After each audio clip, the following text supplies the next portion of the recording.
Thousands of New Zealanders at higher risk of death from a severe form of respiratory disease will now be able to access a newly funded medicine.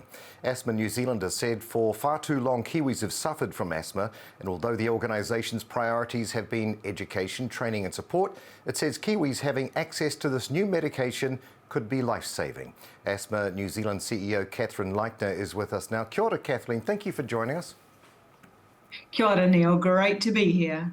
Catherine, what can you tell us about the number of Māori who suffer from asthma and how this compares to the rest of the population?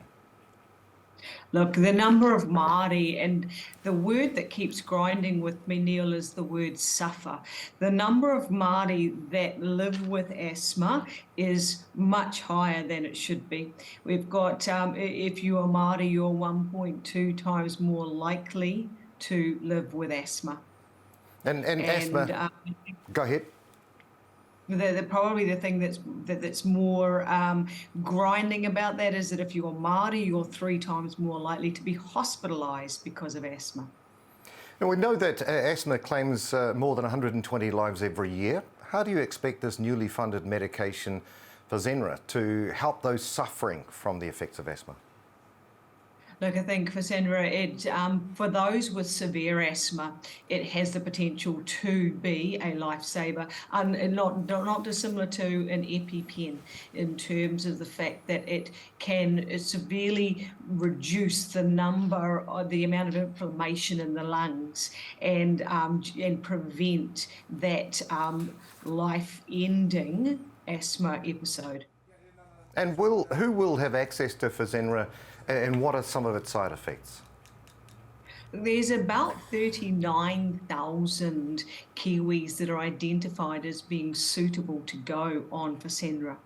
And in terms of the side effects, this is why the Fasenra is prescribed by a specialist, because there can be some side effects, and the specialists understand the patient's adherence to other medications to be able to try and avoid that as much as possible. I guess one of the issues here from what you've just said is that you can't just go to your GP. You've now then got to go to your GP, and then you've got to be referred to a specialist, which can be time-consuming and expensive. Neil, I think for anybody that is severe in terms of asthma, they probably already are connected with a specialist in some way, shape or form. There's a high probability that its severity has impacted them in the degree that has hospitalised them. So they probably are connected to the system in some way, shape or form. I think, without question, what you're asking there is it's not just about severe, it's all those with asthma. Access to medication is at best tricky. If you're out of the main centres, it becomes even more challenging. But for those with severe asthma, whereby Fasenra will support them, it's like I say, it's highly probable they're already in the system in some way, shape or form. Very good. Catherine, nice to know. Catherine, where else is Fasenra being used around the world, and what have you heard about its efficacy? Look, the feedback that's coming from different parts of the world, to say we've got feedback from the UK and the US, is it's certainly having a significant impact on those that are going onto it. It is reducing the inflammation that is caused by this eosinophilus, which is a inflammation, I guess, of white blood cells in the airways that causes an attack. And the feedback is that it is certainly having quite a dramatic impact on the quality of life, and that's what we want to see. We want to see people living well with that. And from your perspective, is this medicine also good for our Maori and Pacifica populations? Look, without question, they are overrepresented in the stat as well, which is not really acceptable, but it certainly does provide Māori and Pacifica with another option. I think the thing that we shouldn't overlook as well, though, is that when we bring new drugs like this into the country, it really drives a focus and a commitment to respiratory as a condition in total. And so that is positive because, New Zealand's got the second highest rate of asthma in the world. And we've got the second highest rate of death for under 35-year-olds, which is completely, unsatisfactory. Yep. I don't know why we've been tolerating that. Why do you think that is? Why do you think we're so high on these stats? Look, in terms of the prevalence of asthma in New Zealand, we live in a country that is full of nature, and nature loves to create pollens, and they love to find their way into our airways. We also are massive pet lovers, and I'm going to say it, but New Zealand has the worst quality housing in the developed world. In actual fact, you probably would have a better night's sleep in a whale in Samoa than you would in some of the homes in New Zealand. And so our housing in New Zealand is a significant contributor to respiratory disease.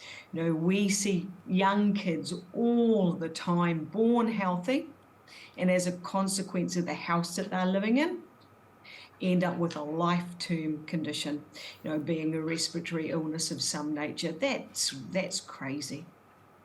Yeah, I mean, you're perfectly placed to be able to see a lot of this going on and some of the adverse effects of our homes and the way some people are living. What do you advise to those suffering from severe asthma, and how can they access this medication? Look, I think definitely they want to connect in with their specialists. If they don't have a specialist, speak to their GP. The hospitals are certainly a good place to go or to contact and ask to be connected with a specialist within the hospital system. It doesn't necessarily need to be in private practice, but at first port of call, by all means, pick up the phone and touch base with your GP. If you don't have a GP, make contact with the hospital and request an appointment with a respiratory specialist. It would be highly unlikely, though, Neil, that they don't have some form of respiratory specialist that they've connected with, and they need to touch base with them.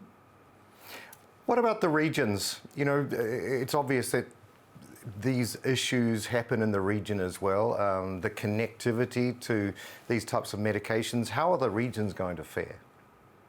Look, that is always a big challenge. With my understanding, there is certainly a very big push to make sure that Fresna is available across all of the health system across Aotearoa. With saying that, it still is pretty tricky. If you're up north and you're 40, 50, 60 minutes away from Whangarei, you've still got to get in there. So there are some complications with that. I think the thing is that it would be connecting in with your local community organisations and let them help you. Let them, Asthma New Zealand, for example, let us help you find and use all the resources available to get you into the main centres so that you can be assessed and get onto Fresna if it is the right drug for you. Yeah, beautifully said. Thank you kindly. CEO of Asthma New Zealand, Catherine Leitner. Appreciate your time today, ngā mihi. Ka kite.